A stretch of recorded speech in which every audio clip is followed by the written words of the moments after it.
Hello दोस्तों, मेरा नाम है महेश मिश्रा। मैं आपको पढ़ाता हूं इकोनॉमिक्स। आज जिस चैप्टर के एमसीक्यूज हम करने वाले हैं उसका नाम है फॉरेन एक्सचेंज रेट।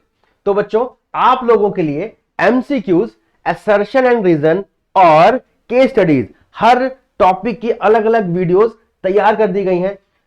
आज जो वीडियोस हम करने वाले हैं उसमें सिर्फ और सिर्फ एमसीक्यूज डिस्कस कर रहे हैं। असर्शन एंड रीजन और केस स्टडीज के लिए आपको नेक्स्ट वीडियो देखनी है बच्चों। तो चलिए शुरू करते हैं।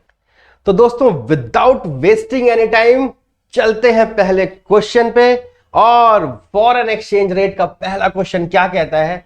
ये कहता है choose the correct statement from the given below. इनमें से कौन सी बात सबसे सही है ये बतानी है। तो जो सबसे सही है वही बतानी है। थोड़ी सही, ज्यादा सही, कम सही, सब पे ध्यान देना है। Which is the best answer we have to select. तो फ्लेक्सिबल एक्सचेंज रेट सिस्टम, अच्छा फिक्स्ड लिखा हुआ है, sorry, fixed exchange rate system is determined by the government. कह रहे सरकार फिक्स्ड एक्सचेंज रेट सिस्टम को डिटरमाइन करती है। तो बच्चों समझ लो पहले इस चैप्टर के बारे में थोड़ा सा। तीन तरह के एक्सचेंज रेट सिस्टम होते हैं। फॉरेन एक्सचेंज रेट क्या होता है? एक देश की करेंसी का दूसरे देश की करेंसी के साथ कंपैरिजन करने के बाद जो रेट निकलता है उसे कहते हैं फॉरेन एक्सचेंज सिस्टम या फॉरेन एक्सचेंज रेट। तो ये कह रहा है कि फिक्स्ड एक्सचेंज रेट सरकार बनाती है। तो भाई तीन तरह के एक्सचेंज रेट होते हैं, एक फिक्स्ड, दूसरा फ्लेक्सिबल और तीसरा होता है मैनेज्ड फ्लोटिंग। तो यहां फिक्स वाले की बात कर रहा है। जी हां बच्चों, fixed exchange rate system is determined by the government. और दूसरा फ्लेक्सिबल। जो फ्लेक्सिबल एक्सचेंज रेट सिस्टम होता है बच्चों, that is determined bye market forces. Market की डिमांड, मार्केट की सप्लाई डिसाइड करती है। और managed floating is the intervention of government in the free market. जब सरकार फ्री मार्केट मतलब मार्केट डिमांड और मार्केट सप्लाई में इंटरवेंशन करने लग जाए तो उसे हम मैनेज्ड फ्लोटिंग कहते हैं। तो भाई फिक्स्ड एक्सचेंज रेट सिस्टम जो होता है वो सरकार डिसाइड करती है। That statement is very true. अच्छा जी, flexible exchange rate is determined by the market forces. That statement is also very true. दूसरी भी सही है। और तीसरा ऑप्शन कह रहा है कि बोथ ए एंड बी, तो ये भी ट्रू है कि ये दोनों सही हैं। और चौथा कह रहा है कि नन ऑफ द अबव, तो ये फॉल्स है। इट मींस आंसर में क्या आना चाहिए? सी, क्योंकि सी इंक्लूसिव आंसर है। इसमें ए भी इंक्लूड हो गया, बी भी इंक्लूड हो गया। तो कंप्यूटर महाशय जरा फटाफट से आंसर बताइए हमारा। C is the correct answer. Next question क्या कहता है बच्चों? नेक्स्ट क्वेश्चन कहता है which of the following is are advantages of fixed exchange rate. भाई जब fixed exchange rate system follow होता था, अभी हमने पढ़ा सरकार फिक्स करती थी, तो इसके फायदे क्या है? भाई समझ लो, फिक्स्ड एक्सचेंज रेट सिस्टम ऐसा सिस्टम था जिसमें सरकार ने एक बार रेट फिक्स कर दिया, अब वो पूरे साल तक चेंज नहीं होने वाला, या फिर एक फिक्स पीरियड जो भी सरकार कहती है उस पीरियड तक वो चेंज नहीं होने वाला। जब भी चेंज होगा सरकार ही बताएगी कि अब से ये रेट फॉलो हो रहा है। इससे होगा क्या? आप फ्यूचर की किसी भी ट्रांजैक्शन के लिए अभी से प्रेडिक्शन कर सकते हो। तो यहां से फायदा हो रहा था फ्यूचर ट्रांजैक्शन करने वाले बिजनेस पर्सन को। क्यों भाई? क्योंकि उन्हें पता था कि आज जो रेट फिक्स हो गया एक महीने बाद भी वही रेट रहने वाला है। तो सिक्योरिटी हो गई, फ्यूचर ट्रांजैक्शन के डर खत्म हो गए। तो प्रमोट फॉरेन ट्रेड, इसकी वजह से एक देश दूसरे देश से आराम से ट्रेड करने लग गया और उसे पता था कि ये रेट चेंज होने वाला नहीं है। दूसरा, इंड्यूस फॉरेन कैपिटल, इसकी वजह से एक देश दूसरे देश में आसानी से अपना पैसा लगा सकता था, क्योंकि उसे पता था कि दोनों करेंसीज का प्राइस तो एक जैसा ही रहने वाला है, चेंज होने वाला नहीं है। इंक्रीज कैपिटल फॉर्मेशन, इसकी वजह से कैपिटल फॉर्मेशन मतलब एसेट्स को क्रिएट करना बहुत आसान हो गया। तो भैया इसका आंसर होना चाहिए ऑल ऑफ द अबव। तो इसका आंसर क्या हो जाएगा? डी। भाई बताओ जरा क्या आंसर है? Very good, D is the correct answer. अब आते हैं थर्ड वाले क्वेश्चन पे। Price of one currency in terms of other foreign currency is determined by the forces of demand and supply is known as. अभी हमने दूसरा system सुना था कि भाई एक होता है फिक्स्ड और दूसरा होता है फ्लेक्सिबल। तो फ्लेक्सिबल वाला वो सिस्टम होता है जिसमें सप्लाई और डिमांड पे डिपेंड करता है फॉरेन एक्सचेंज रेट। तो इसका आंसर क्या होना चाहिए बच्चों? फ्लेक्सिबल एक्सचेंज रेट, मतलब D is the correct answer. तो निकालो भाई जरा डी एकदम सही आंसर। भाई याद रखनी है, एक सिंपल सिंपल सी लाइन है और आंसर आप दोगे सेकंडों में। मतलब 40 में से 40 नंबर इतने आराम से आ सकते हैं। आपको बस थोड़ी थोड़ी वन लाइनर्स को याद रखना है। तो flexible exchange rate system, market demand market supply, fixed exchange rate system by the government, और मैनेज फ्लोटिंग जब मार्केट डिमांड मार्केट सप्लाई में गवर्नमेंट का इंटरवेंशन हो जाए। तीनों समझ में आ गए। हमने 3 क्वेश्चन भी कर लिए। चौथे क्वेश्चन पे चलते हैं। Generally the value of currency of a country is express in terms of, मतलब एक कंट्री की करेंसी को नॉर्मली हम किस में एक्सप्रेस करते हैं? तो आप सब लोग इसका आंसर जानते ही हो, कुछ नहीं समझाऊंगा तब भी समझ जाओगे। US dollar. डॉलर सबसे ज्यादा फेमस करेंसी है और अमेरिका को वर्ल्ड पावर माना गया है बहुत लंबे टाइम तक, इसलिए सारे देशों की करेंसी को यूएस डॉलर में कंपेयर किया जाता है। तो A is the correct answer बच्चों, बहुत बढ़िया, A is the correct answer. 5वें क्वेश्चन पे चलते हैं बच्चों। क्या कह रहा है 5वां क्वेश्चन? कह रहा है increase in the value of foreign commodity, increase in the value of foreign commodity in terms of domestic currency as planned by the government refers to. क्या कहना चाह रहा है ये कह रहा है increase in the value of foreign commodity. Foreign commodity मतलब दूसरी कमोडिटी की वैल्यू इंक्रीज होना हमारी डोमेस्टिक करेंसी के बदले में। तो जब एक करेंसी के बदले में, मतलब डोमेस्टिक करेंसी के बदले में दूसरे कंट्री की करेंसी की वैल्यू क्या हो जाए बच्चों? इंक्रीज हो जाए, तो इसे क्या कहा जाएगा? और वो कर कौन रहा है? सरकार खुद कर रही है। तो बच्चों अगर मार्केट फोर्सेस की वजह से होता है तो फॉरेन एक्सचेंज रेट बन जाता है, और अगर सरकार कर देती है उसको तो क्या बन जाता है? वो डीवैल्यूएशन। तो इसका आंसर क्या होगा भाई?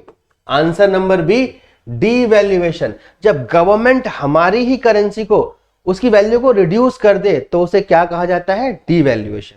बच्चों 3 चीजें होती हैं, एक होता है एप्रिसिएशन, एक होता है डेप्रिसिएशन और एक होता है डीवैल्यूएशन। एप्रिसिएशन का मतलब हमारी करेंसी की वैल्यू इंक्रीज हो जाना इन टर्म्स ऑफ फॉरेन करेंसी। ये किसकी वजह से होता है? मार्केट डिमांड और मार्केट सप्लाई की वजह से। दूसरा डेप्रिसिएशन, इसमें क्या होता है? हमारी करेंसी की वैल्यू दूसरी करेंसी के कंपैरिजन में डिक्रीज हो जाना, गिर जाना। ये भी मार्केट डिमांड और मार्केट सप्लाई की वजह से होता है। तीसरा होता है डीवैल्यूएशन। डीवैल्यूएशन सरकार करती है अपनी मर्जी से, जब सरकार चाहती है कि विदेशों का पैसा हमारे देश में आए, फॉरेन करेंसी इन्वेस्टेड हो, फॉरेन इनफ्लो आए, फॉरेन कैपिटल आए, एफडीआई आए, पोर्टफोलियो इन्वेस्टमेंट आए। जब ऐसी इन्वेस्टमेंट चाहती सरकार अपनी मर्जी से डीवैल्यू कर सकती है हमारी करेंसी को। तो इसका आंसर होगा जब सरकार खुद हमारी करेंसी की वैल्यू कम कर दे तो that is the devaluation of currency. Answer आना चाहिए बच्चों बी। अब आते हैं अगले वाले क्वेश्चन पे। नेक्स्ट क्वेश्चन क्या कहता है बच्चों? Which of the following can be considered as disadvantage of the flexible exchange rate system.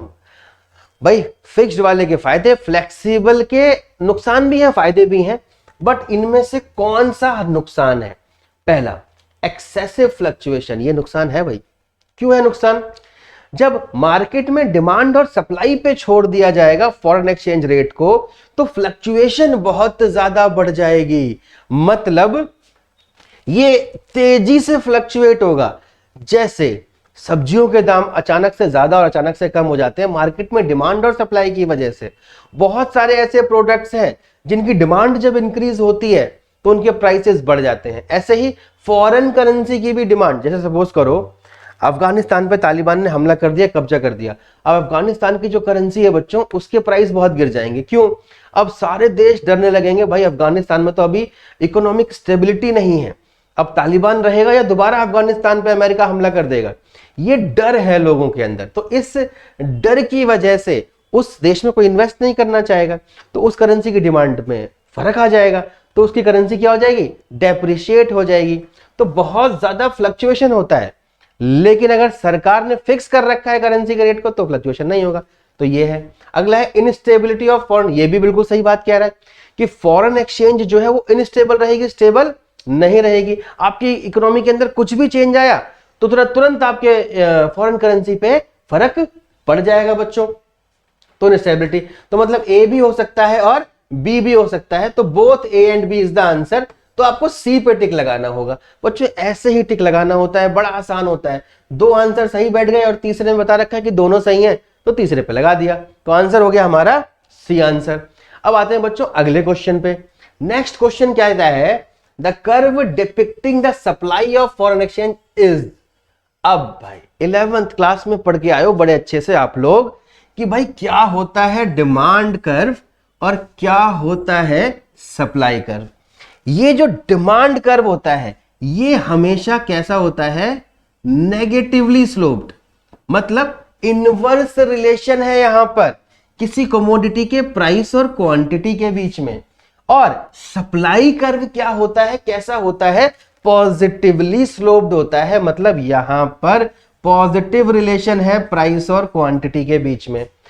ऐसे ही यहां पर किसकी बात कर रहा है, सप्लाई की बात कर रहा है, तो सप्लाई कर्व कैसा होता है बच्चों, पॉजिटिवली स्लोप्ड होता है। अब रिलेशनशिप तो कुछ पूछा नहीं है, सिर्फ ये बताया है ऐसा कर्व जो सप्लाई दिखाता है फॉरेन एक्सचेंज की, उसका स्लोप कैसा होगा। तो याद रखना इन जनरल सप्लाई कर्व हमेशा पॉजिटिवली स्लोप्ड होता है, तो नेगेटिव नहीं होगा, नेगेटिवली है बच्चों, ये पॉजिटिवली होगा, कॉन्स्टेंटली नहीं होगा और ये भी नहीं होगा, तो B is the correct answer. तो 7th का हमारा बी आंसर हो गया बच्चों। अगला क्वेश्चन क्या कहता है, बहुत ही आसान है अगला question, demand for foreign exchange is directly related to the price of foreign exchange.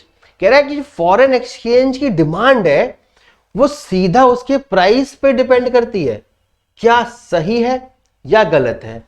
तो demand for foreign exchange is directly related to the price of foreign exchange. भाई अभी मैंने आपको बताया, पिछले वाले क्वेश्चन पे ही जाके देख लो आप कि भाई इस वाले में ये वाला हमारा डिमांड कर्व था जो नेगेटिवली स्लोप्ड था, डिमांड नेगेटिवली स्लोप था, नीचे की तरफ जा रहा था, मतलब यहां पर रिलेशनशिप कैसा था बच्चों, यहां पर हमारा इनवर्स रिलेशन था या डायरेक्ट रिलेशन था बच्चों।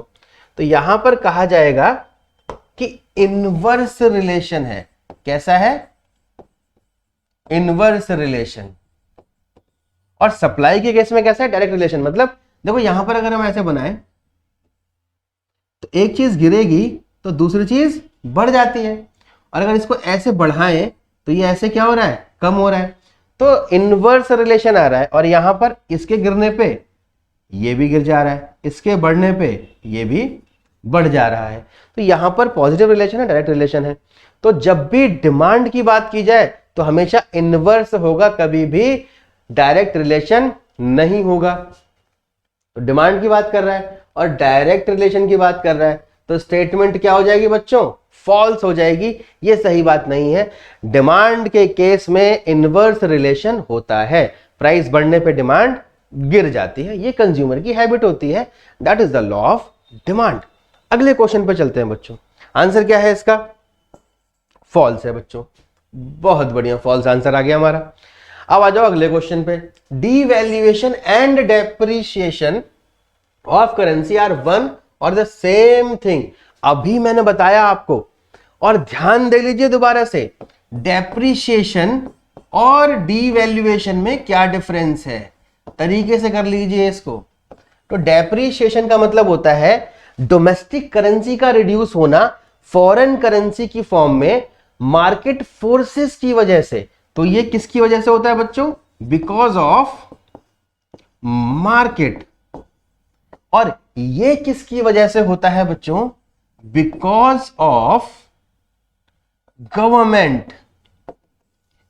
गवर्नमेंट खुद कर देती है इसको, ये मार्केट की वजह से होने की जरूरत या डिपेंड उस पर नहीं होता। तो सेम है नहीं भाई, तो इसका आंसर क्या हो जाएगा बच्चों, फॉल्स। तो क्वेश्चन नंबर 9 का आंसर होना चाहिए हमारा बी, तो हमारा आंसर आ गया बी। अगले क्वेश्चन पे चलते हैं बच्चों, the market where foreign currencies are traded is known as. ऐसी मार्केट जहां पर फॉरेन करेंसीज को ही खरीदा बेचा जाता है, तो ऐसी मार्केट को हम नाम से ही पता लग रहा है फॉरेन एक्सचेंज मार्केट कहते हैं। ये जनरल मार्केट तो वैसी हो गई जिसमें हम सब्जी भाजी खरीदने सामान खरीदने जाते हैं। फाइनेंशियल मार्केट वो हो गई जहां पर लोन वगैरह लेने की बात होती है। मनी मार्केट मतलब कैपिटल इन्वेस्टमेंट वगैरह की बात हो रही है यहां पर। तो फॉरेन एक्सचेंज मार्केट ही ऐसी एक्सचेंज मार्केट है जहां पर फॉरेन करेंसी का लेन देन खरीद बेच होगी बच्चों। तो इसका आंसर होना चाहिए आंसर नंबर डी। भाई जरा कंप्यूटर जी बताइए जरा answer. Very good, answer number D हो गया। तो बच्चों नेक्स्ट क्वेश्चन क्या कहता है, which of the following can be accounted for the cause of devaluation of currency in a country. मतलब अगर हमारी करेंसी की डीवैल्यूएशन हो जाती है तो हमारी इकोनॉमी में क्या क्या होगा। आओ जरा देखते हैं। भाई हमारी कंट्री पे क्या इफेक्ट पड़ेगा। पहला, increase in domestic inflation rate. अगर डीवैल्यूएशन करते हैं तो महंगाई बढ़ जाएगी। क्यों बढ़ जाएगी भाई। सपोज करो हमारी करेंसी को हमने डीवैल्यू कर दिया, मतलब अमेरिका वालों को अब सस्ते में इंडिया में चीजें मिलेंगी तो अमेरिका वाले इंडिया से सामान खरीदना शुरू कर देंगे। मतलब इंडिया के प्रोडक्ट की डिमांड मार्केट में इंक्रीज हो गई। तो जब डिमांड बढ़ जाएगी किसी प्रोडक्ट की और सप्लाई उतनी ही है तो क्या होगा, तो यह इन्फ्लेशन बढ़ेगा ही बढ़ेगा। सिंपल सी बात है। अगला है, domestic real interest rate are less than foreign interest rate. कि भाई जो डोमेस्टिक इंटरेस्ट रेट होगा वो विदेशों के रेट ऑफ इंटरेस्ट से क्या हो जाएगा भाई, कम हो जाएगा। क्यों कम हो जाएगा, क्योंकि मार्केट में क्या बढ़ रहा है भाई, इन्फ्लेशन बढ़ रहा है, महंगाई बढ़ रही है। अच्छा जी, much increase in the income, लोगों की इनकम में इंक्रीज आएगा। हाँ जी बिल्कुल आएगा। क्यों, क्योंकि इसकी वजह से एक्सपोर्ट इंक्रीज हो जाएगा। तो ये ऑप्शन होना चाहिए ऑल ऑफ द अबव। तो इसका आंसर क्या हो जाएगा बच्चों, आंसर नंबर डी। तो भैया फटाफट से आंसर बताइए जरा इसका। ये रहा आंसर नंबर डी हो गया। अगला क्वेश्चन चलते हैं बच्चों। नेक्स्ट क्वेश्चन कहता है, Indian government initiated many schemes to attract foreign investment. हाँ जी बिल्कुल, इंडिया की गवर्नमेंट ने बहुत सारी स्कीम निकाली। अच्छा जी, फिर क्या कह रहा है, which of the following statement is correct from below. अब इस फॉरेन इन्वेस्टमेंट स्कीम के हिसाब से कौन सी बातें सही हैं बताना है। करेक्ट वाली बात करनी है, इनकरेक्ट वाली बात नहीं करनी, ध्यान रखना। तो it leads to rightward shift in the supply curve of the foreign exchange. अब देखो भाई, फॉरेन इन्वेस्टमेंट की बात हो रही है, यह की पॉइंट्स एक वर्ड के अंदर क्या काम की चीज है। फॉरेन इन्वेस्ट मतलब बाहर से पैसा आ रहा है। तो फॉरेन इन्वेस्टमेंट जब इंडिया में है इसका मतलब फॉरेन करेंसी की सप्लाई। तो डिमांड वाले दोनों ऑप्शन तो हो ही नहीं सकते, इनको तो इकट्ठा कर दो एकदम। यहां से डिमांड वाले ऑप्शन तो हो ही नहीं सकते क्योंकि इन्वेस्टमेंट इंक्रीज हो रही है यहां पर। तो सप्लाई कर्व पहले वाले में कह रहा है कि राइट को शिफ्ट होगा, दूसरे वाले में कह रहा है कि लेफ्ट को शिफ्ट होगा। भाई दूसरी करेंसी की डिमांड बढ़ रही है, इट मींस सप्लाई कर्व क्या होना चाहिए, राइट को शिफ्ट होना चाहिए। तभी तो हमारी क्वांटिटी जो है वो क्या मानी जाएगी, इंक्रीज मानी जाएगी ना। भाई ये जीरो, ये इतनी क्वांटिटी और फिर इतनी क्वांटिटी, क्वांटिटी इंक्रीज हो गई फॉरेन करेंसी की। तो ये इंक्रीज कब माना जाएगा, जब हमारा सप्लाई कर्व पुराने वाले सप्लाई कर्व से नए वाले सप्लाई कर्व पे पहुंच जाएगा। तो right word shift is the correct answer बच्चों। तो इसका आंसर ए होना चाहिए। बताओ भाई, बिल्कुल सही है जी, इसका ए आंसर आ गया। अब आ जाओ अगले क्वेश्चन पे। अगला क्वेश्चन क्या कह रहा है, due to appreciation of domestic currency. भाई हमारी करेंसी एप्रिशिएट हो गई, पीछे डिवैल्यूएट हो रही थी, डेप्रिशिएट हो रही थी, यहां एप्रिशिएट हो गई। Supply curve of foreign exchange, जब हमारी करेंसी एप्रिशिएट होगी तो सप्लाई कर्व फॉरेन एक्सचेंज पे क्या फर्क पड़ेगा। भाई जरा ध्यान दो, बात कर रहा है यहां पर डोमेस्टिक करेंसी की और उसके एप्रिसिएशन की, और यहां बात कर रहा है सप्लाई कर्व की फॉरेन एक्सचेंज की। ठीक है, तो भाई supply curve of foreign exchange, एक करेंसी की एप्रिसिएशन से दूसरी करेंसी के सप्लाई कर्व पे कैसे फर्क पड़ सकता है भाई। तो ये कहना चाह रहा है कि अगर हमारी करेंसी जो डोमेस्टिक करेंसी है वो एप्रिशिएट होती है तो फॉरेन करेंसी के सप्लाई कर्व पे कोई चेंज नहीं आना चाहिए भाई। वो तो वैसे का वैसा रहेगा। हमारी करेंसी एप्रिशिएट हुई है तो हमारी करेंसी की सप्लाई या फिर हमारी करेंसी की डिमांड पे फर्क पड़ने वाला है, दूसरे देश की करेंसी पे कैसे पड़ जाएगा भाई? तो रिमेन कांस्टेंट इसका आंसर होना चाहिए, ना तो राइज होगा ना फॉल होगा ना ये होगा। कंप्यूटर महाशय फटाफट से आंसर निकाल के दो जरा। बहुत बढ़िया, एकदम सही आंसर दे दिया हम लोगों ने। तो भाई अगर आपको कॉन्सेप्ट क्लियर है तो एकदम सही आंसर आप निकाल के ले आओगे। अब आ जाओ अगले क्वेश्चन पे। तो अगले क्वेश्चन को फोड़ते हैं भाई। Flexible exchange rate is determined by the supply and demand of foreign exchange in the international market. मतलब फ्लेक्सिबल एक्सचेंज रेट किससे डिसाइड होता है? फॉरेन एक्सचेंज की सप्लाई और डिमांड से इंटरनेशनल मार्केट में। अरे एकदम सही बात कह दी इसने, यही तो होता है। तो भाई देखो ट्रू है फॉल्स है? एकदम ट्रू है भाई। तो आंसर फटाफट से इसका ए लगा दो आप बिना किसी टेंशन के। तो बच्चों जो क्वेश्चन एमसीक्यू में करा रहा हूं एग्जाम में वही आएंगे, इससे बाहर कुछ नहीं आने वाला। फालतू मेहनत करने की जरूरत नहीं है, इतना कर लो काफी है। गारंटी है मेरी आपके 40 में से 40 आने वाले हैं। MCQ, assertion and reason, case studies, सारी चीजें करवाऊंगा मैं आपको। तो भाई जरा ध्यान से सारे के सारे क्वेश्चन कर लो। तो इसका आंसर हमारा क्या हो गया? ट्रू हो गया। एकदम सही बता रहा है कि जो मार्केट डिमांड है और मार्केट सप्लाई है वही तो फॉरेन एक्सचेंज को डिसाइड करता है। अगले क्वेश्चन पे आते हैं। क्या कह रहा है?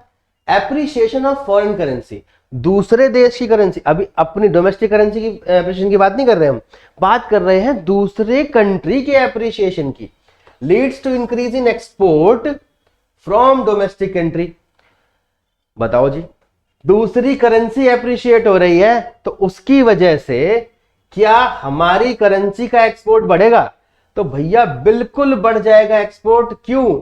क्योंकि उनको ज्यादा पैसे नहीं देने पड़ेंगे, अब कम पैसे देने पड़ेंगे क्योंकि उनकी वैल्यू इंक्रीज हो गई है। इसका मतलब हुआ पहले $1 इज इक्वल्स टू 70 रुपए आते थे, अब $1 इज इक्वल्स टू 75 रुपए आ रहे हैं, 75 रुपीज।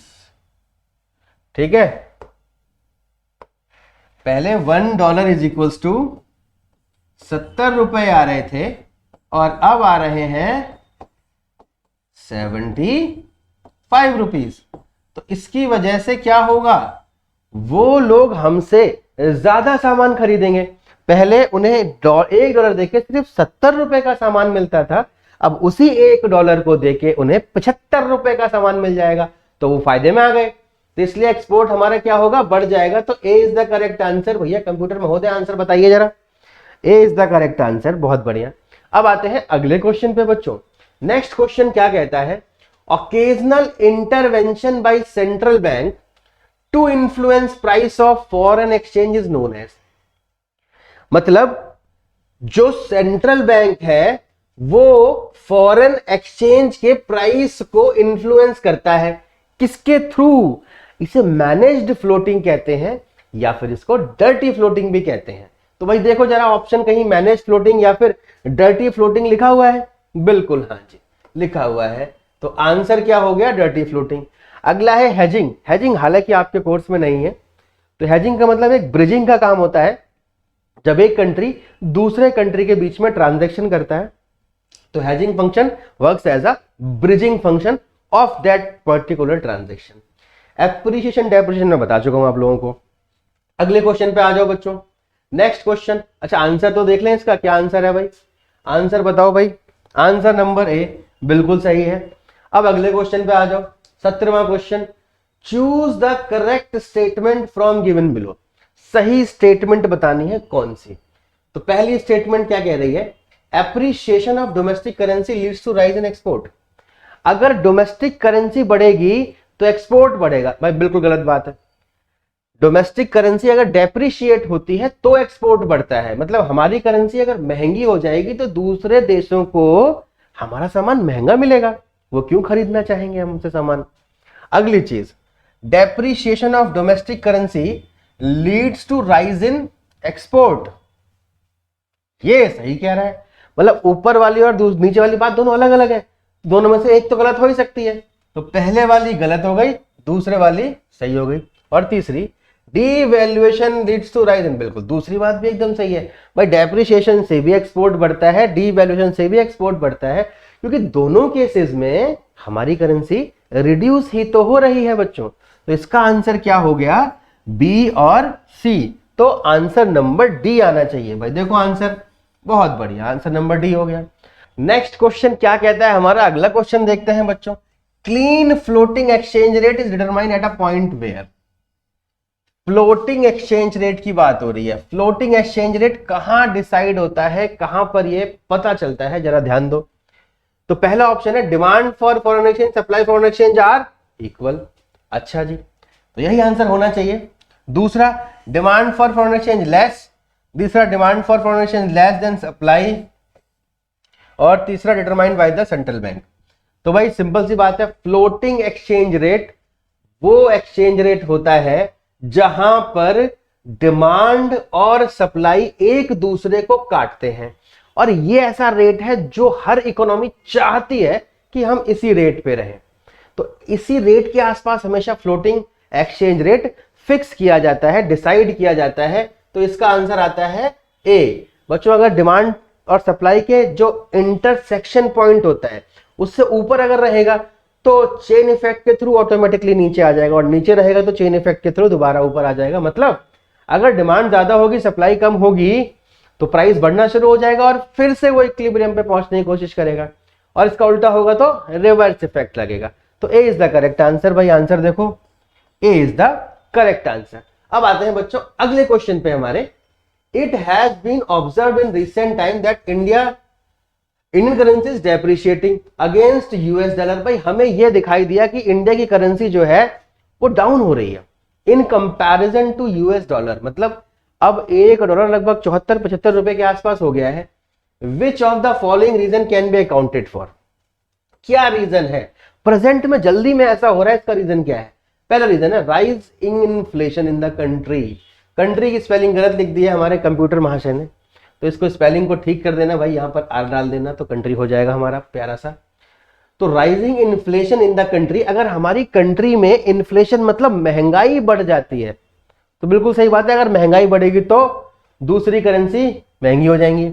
अगला फॉल इन स्टॉक प्राइसेस, बिल्कुल इंडिया में जितनी भी कंपनीज हैं उनके मार्केट शेयर के प्राइसेस, मार्केट में शेयर के प्राइसेस थोड़े से डाउन हुए थे, बिल्कुल काफी डाउन हुए थे बिल्कुल कोरोना के टाइम पे, अब धीरे धीरे रिकवर होना शुरू हुए हैं।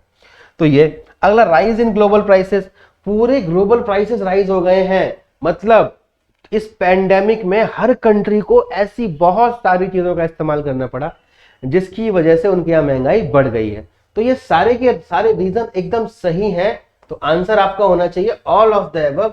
तो कंप्यूटर वहां से फटाफट से बताइए, आंसर है हमारा आंसर नंबर डी बच्चों। अगले क्वेश्चन पे चलते हैं। The form of exchange market in which delivery of currency happens on the same day. तो ऐसी कौन सी मार्केट है जहां पर डिलीवरी सेम डे पे हो जाती है? तो बच्चों दो तरह की मार्केट होती हैं, एक होती है स्पॉट मार्केट और एक होती है बच्चों फॉरवर्ड मार्केट।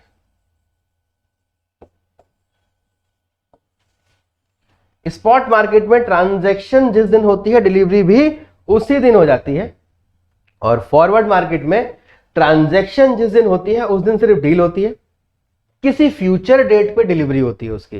तो यहां पर ऑप्शन में क्या आने वाला है? Spot market. और अगर किसी क्वेश्चन में आपका फॉरवर्ड मार्केट जैसी सिचुएशन आ गई तो आप समझ जाना कि फॉरवर्ड मार्केट वो सिचुएशन है जहां पर आप प्रेजेंट डे में बैठ के किसी फ्यूचर डे की ट्रांजैक्शन करोगे और डिलीवरी भी फ्यूचर में की जाएगी, तो उसको हम फॉरवर्ड मार्केट कहते हैं। तो आंसर होना चाहिए इसका स्पॉट मार्केट। तो आंसर बता दीजिए फटाफट से कंप्यूटर जी। बहुत बढ़िया, ए इज द आंसर। तो बच्चों नेक्स्ट क्वेश्चन क्या कहता है हमारा? भाई देखो एक न्यूमेरिकल दिया हुआ है बड़ा आसान सा, ध्यान दो कितनी आराम से सॉल्व हो सकता है ये कह रहा है कि पहले 2 यूरो इज इक्वल टू 140 था, इसको हम यूरो मान लेते हैं, और अब 1 यूरो इज इक्वल टू 60 है। हमको ये बताना है कि हमारी करेंसी एप्रिशिएट हुई है, डेप्रिशिएट हुई है, कुछ भी नहीं हुआ, या दोनों हुआ, या एक भी नहीं हुआ। अच्छा जी, तो इसको करने के लिए सबसे पहले दोनों के कंपैरिजन को 1 यूरो में कन्वर्ट कर लो। मतलब अगर 2 यूरो इज इक्वल्स टू 140 है तो बच्चों 1 यूरो इज इक्वल्स टू क्या हो जाएगा, 140 अपॉन में 2 मतलब 70 रुपीज। तो ये हो गया बिफोर, क्योंकि ये बिफोर है और ये आफ्टर है। तो बिफोर 70 मतलब पहले 70 रुपए के बराबर था 1 यूरो, अब 60 रुपए के बराबर है 1 यूरो। मतलब हमारी करेंसी की वैल्यू क्या हो गई है, एप्रिशिएट हो गई है, बढ़ गई है, इंक्रीज कर गई है। इसका मतलब हुआ कि आंसर होना चाहिए हमारा आंसर नंबर ए। तो क्या हो गया भाई, आंसर ए हो गया। चलो भाई नेक्स्ट क्वेश्चन पे चलते हैं बच्चों। नेक्स्ट क्वेश्चन क्या कहता है हमारा, नेक्स्ट क्वेश्चन कहता है other things remaining the same. अगर हम अदर थिंग्स को सेम एज्यूम कर लें, मतलब और कोई चेंज ना माने, ये कह रहा है कि अगर हमारी कंट्री के अंदर फॉरेन करेंसी का मार्केट प्राइस क्या हो गया, डिक्रीज कर गया, तो नेशनल इनकम पे क्या फर्क पड़ने वाला है। मतलब अगर हमारी मार्केट के अंदर किसी दूसरी करेंसी का मार्केट प्राइस रिड्यूस हो गया, तो सपोज करो पहले अगर मैं इंडिया की ही मार्केट में डॉलर खरीदने जाता था तो मुझे 80 रुपए का मिलता था। अब इंडिया की ही मार्केट में अगर मैं डॉलर खरीदने जाता हूं तो मुझे 70 रुपए का मिलता है। मतलब डॉलर का मार्केट प्राइस रिड्यूस हो गया। तो उस केस में हमारी नेशनल इनकम पे क्या फर्क पड़ेगा भाई, हमारी नेशनल इनकम अंदर जो वैल्यूएशन है वो कम हो जाएगी। इट मींस नेशनल इनकम हमारी क्या दिखेगी, डिक्रीज होके दिखने लगेगी। मतलब आंसर क्या होना चाहिए, फॉल। तो ध्यान रखना, अगर हमारी मार्केट में फॉरेन करेंसी की मार्केट प्राइस डिक्रीज हो जाए तो इसकी वजह से हमारी नेशनल इनकम क्या दिखने लगेगी बच्चों, डिक्रीज होकर दिखने लगेगी और आंसर आ जाएगा हमारा फॉल। राइज नहीं हो सकता, ये भी नहीं हो सकता और ये भी नहीं हो सकता। तो fall is the correct answer. देखो बच्चों फटाफट से, B is the correct answer. अब आते हैं बच्चों नेक्स्ट क्वेश्चन पे। नेक्स्ट क्वेश्चन क्या कह रहा है, डेप्रिसिएशन ऑफ डोमेस्टिक करेंसी क्या होगा। बच्चों बहुत इंपॉर्टेंट चैप्टर है फॉरेन एक्सचेंज, कंफ्यूज कर देता है। डेप्रिसिएशन, एप्रिसिएशन, डिवैल्यूएशन, इन सब में कंफ्यूज बिल्कुल नहीं होना है। डेप्रिसिएशन का मतलब समझो, इसका मतलब होता है जब हमारी करेंसी की वैल्यू दूसरे कंट्री की करेंसी की वैल्यू में डिक्रीज हो गई। मतलब दूसरे कंट्री वालों को अब यहां सामान खरीद के ज्यादा फायदा होने वाला है। तो ये कह रहा है कि डेप्रिसिएशन अगर होगा तो इसकी वजह से एक्सपोर्ट बढ़ेगा या इंपोर्ट बढ़ेगा। तो साफ सीधी बात, विदेशों को हमारे यहां सस्ता माल मिलेगा, इसीलिए they will increase the export and A is the correct answer. तो देखो बच्चों, ए इज द करेक्ट आंसर। चलो जी कंप्यूटर जी अगला क्वेश्चन बताइए फटाफट से।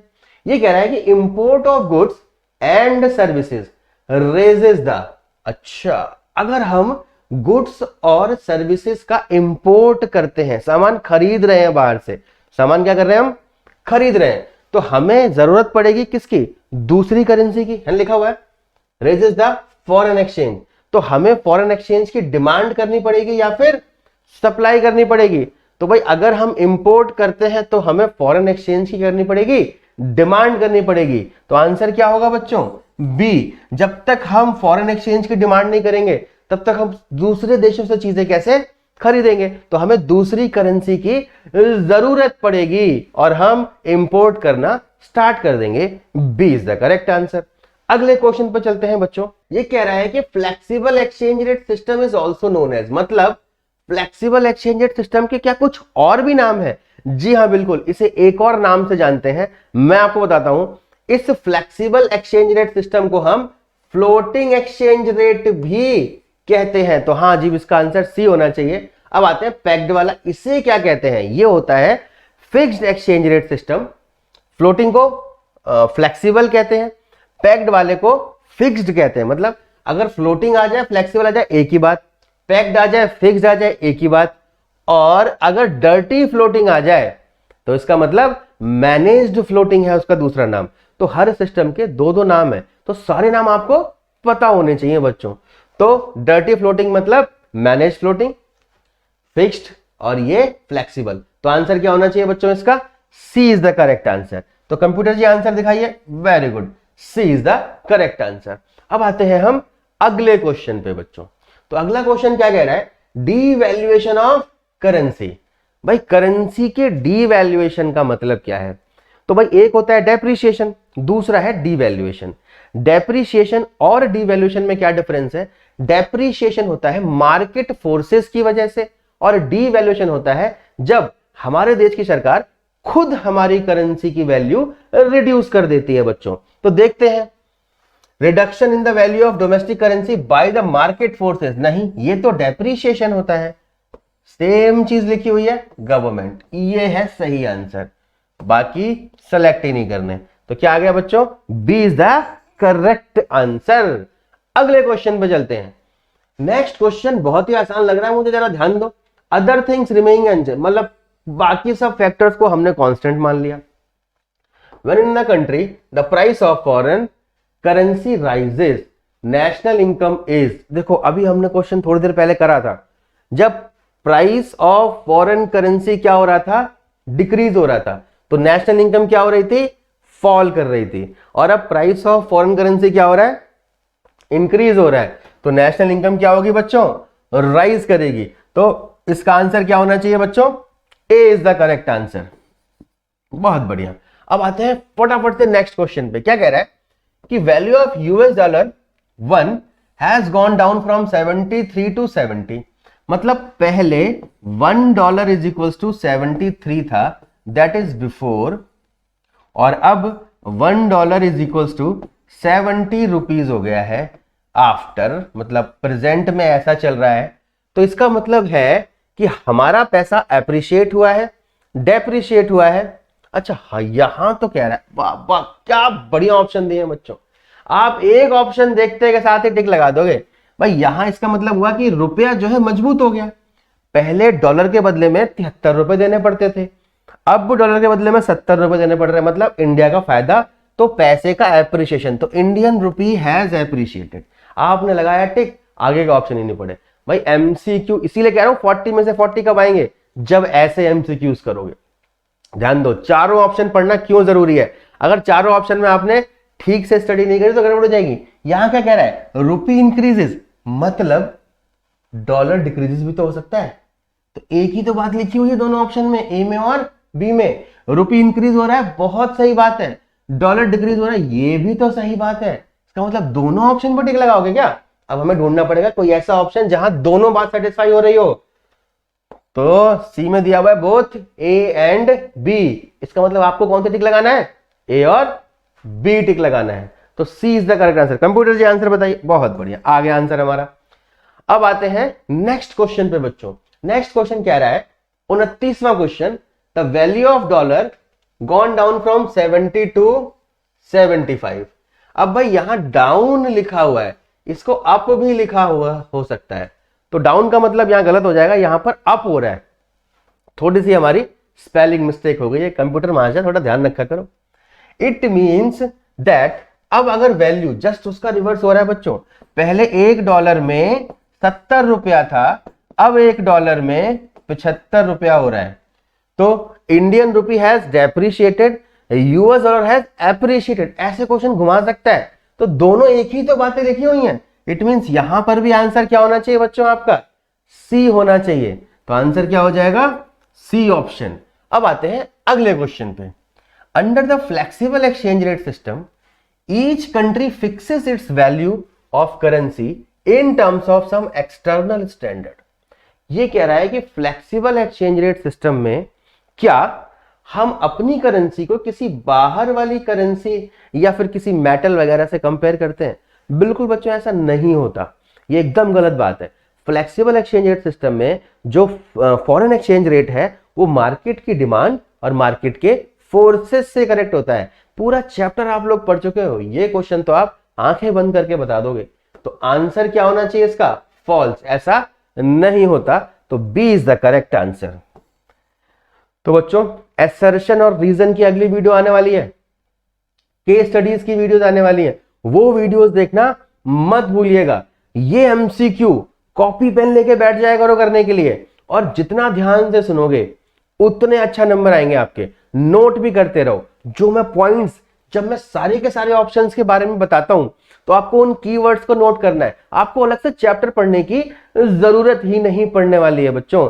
ऐसे मैं एमसीक्यू कराऊंगा, ऐसे मैं आपको केस स्टडी कराऊंगा, ऐसे मैं आपको एसेशन और रीजन कराऊंगा कि आप एग्जाम में गड़बड़ कर ही नहीं पाओगे। अच्छा बच्चों, तो आज के लिए इतना काफी है। धन्यवाद।